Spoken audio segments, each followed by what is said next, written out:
Around the world, governments have an obligation to respond to their citizens.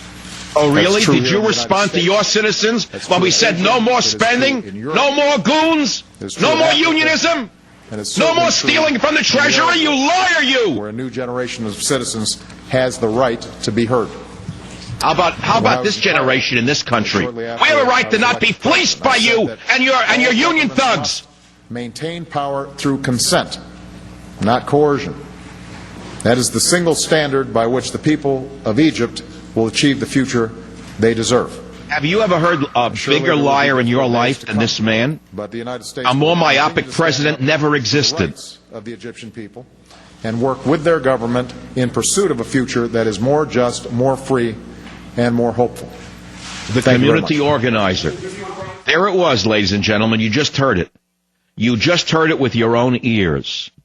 If only we had the freedoms in this country that he was talking about, that he'd like to see for the democracy movement in Egypt. I'm going to tell you something that you may not like to hear, but I'll say it anyway. How come there's been no such mass riots in the United States of America where there is probably more discord than there is in Egypt? There are more people disenfranchised from this imposter and the thugs who have taken over this country and are raping the Treasury on a daily basis. There's more discord in America over what this thug and his minions are doing to this country and its Treasury than there is in Egypt, and yet there's been no social upheaval. Why is that? And I'll tell you why, something you're not going to want to hear. The Egyptian people are less afraid of the secret police than we are afraid of our secret police.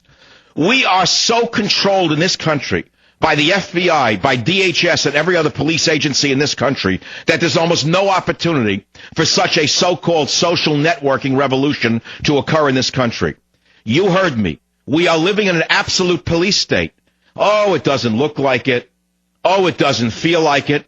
Then explain to me how so many people are disenfranchised by the imposter, his union goons, the Wall Street goons, and do nothing about it. How is it that one of the hedge fund traders took a $5 billion profit last year, one of the people who orchestrated the downturn in the economy? How is it possible that the last Treasury Secretary is not in jail? How is it possible that the people who were put in power to protect us did nothing to protect us, and now they're not even investigated? How is it possible that we, the American people, have not organized ourselves in the same way the Egyptians have? The answer is because they're less afraid of their secret police than we are of our secret police. We are terrified of our FBI. We are terrified of our DHS. We are terrified of all of these snoops and these satellites who are watching us every day.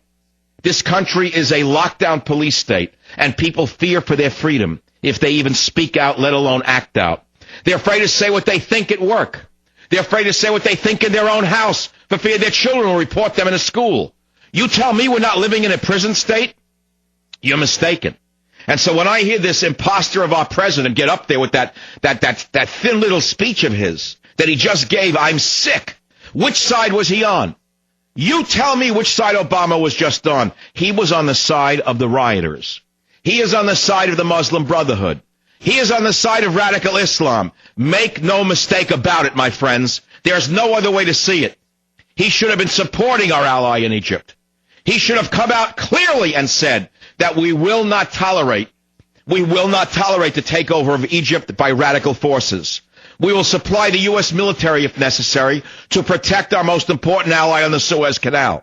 We do not want destabilization in the Middle East. Our friends in Israel and our friends in Egypt are our friends now and forever, and we will support them even with the U.S. military, and I'm sending whatever to Egypt right now. He should have unleashed a contingent of military forces, Marines if necessary, to help the Egyptian government.